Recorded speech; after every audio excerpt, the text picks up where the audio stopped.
Hi, my name is Brian Miller. Unlike my friend William Ng, who's a professional woodworker, I'm not a woodworker, but what I am is a professional wood finisher. I've been in this industry since 1975.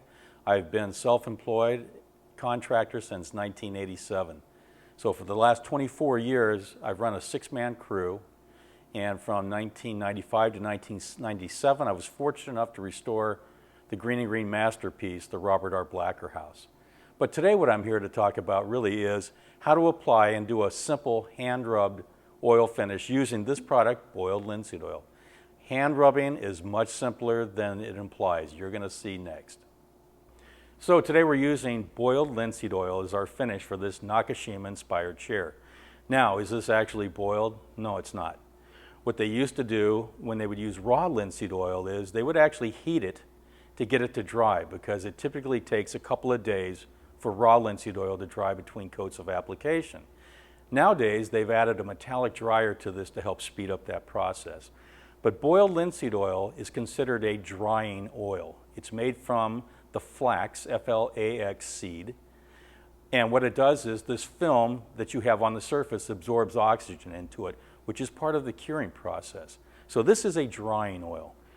This, on the other hand, is mineral oil. Mineral oil is a non-drying oil. It does not dry to any degree of hardness. It does not absorb oxygen into the film. As long as this is present in the wood, it will help repel water.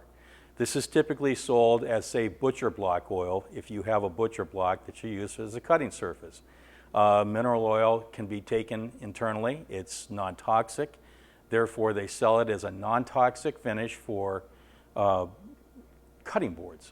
You can use boiled linseed oil. That is sort of a misnomer. The percentage of metallic dryer in here is almost negligible. It's very, very small. So you could use either one of these two finishes. Personally, for this look of this Nakashima-inspired chair, I like boiled linseed oil. The great thing about this type of finish, it doesn't require any special tools. You don't need spray equipment. You need simply a rag, and if you choose to, a brush. It doesn't require any particular brushing technique either. All that's required of you is to take the product from the container here, brush it on the surface like I already have, and next I'll show you how to remove the finish from the surface. Okay, so we've taken our boiled linseed oil. All we did was brush it on the entire surface. Now we're going to take a piece of 1500 grit wet and dry sandpaper.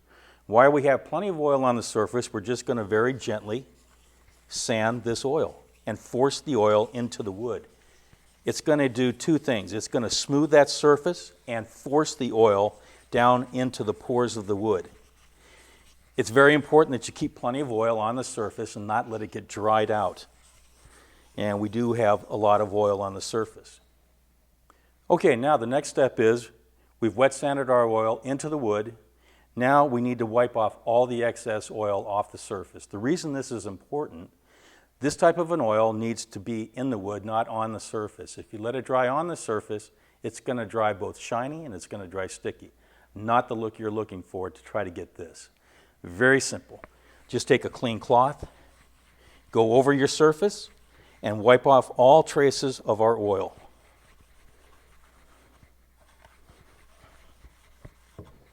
Now, next thing is you're going to want to let this dry for about 10 minutes and then check back for some of the oil possibly wicking out of the open grain. On open grain woods like this, it'll go wick out of the open grain, and you're going to want to check for that. Okay, so in order to get the look of this Nakashima-inspired chair here, we would need to apply about 4 coats with a day's dry time in between. There again, just like I showed you before, wiping off all your excess and letting it dry thoroughly.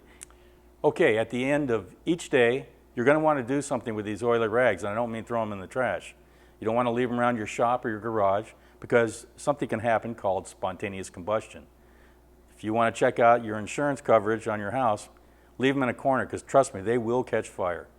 Put these in a 5-gallon bucket of water, or you can hang them on a fence and allow them to dry. What we do on the job sites where I'm at, we put them into a bucket of water, because the inspectors we have that come around for the insurance companies, they do not want to see these laying around the job site anywhere. So they have to go into water. And that is how you avoid spontaneous combustion.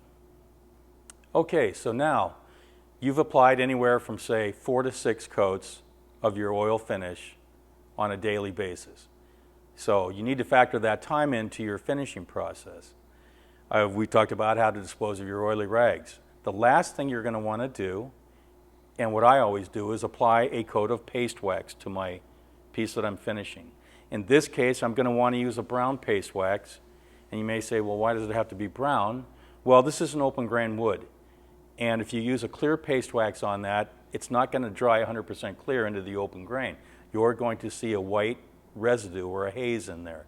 So it's very important to use a colored paste wax, in this case a brown.